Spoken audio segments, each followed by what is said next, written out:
अफरावट के पहाड़ी सिलसिले से निकलने वाला फिरोजपुर नाला गुलमर्ग के दीगर मकामात की तरह एक अहम सेहती मरकज़ है। इसकी 6 मज़ीद शाखाएं हैं। मकामी लोगों और समाजी कारकुनों का कहना है कि मुनासिब देखरेख न होने के सबब इसके वजूद पर खतरा मंडराने लगा है। कूड़ा करवट डालने और बारिश न होने की वजह से नाले के पानी की क्वालिटी भी खराब हो रही है।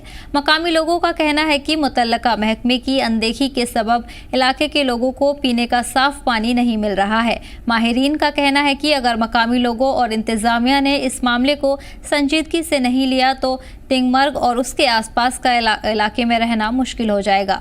बता दें कि इंतजामिया की तरफ से 12 मकामी लोगों से नदी नालों में गंदगी डालने के बजाय घर के बाहर ही कूड़ा करवट जलाने की अपील की जा चुकी है ताकि नदी नालों को आलूदा होने से बचाया जा सके।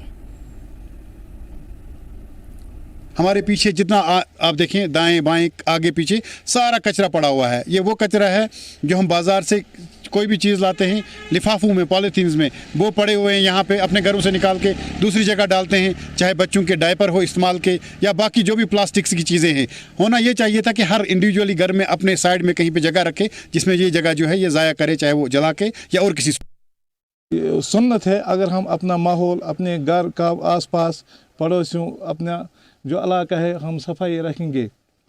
और लेकिन इसके बरक्स हम कचरा लाते हैं और यहाँ नदी नालों में यहाँ फेंकते हैं। ये अदबन इस्लाम के खिलाफ भी है और अदब के खिलाफ भी है।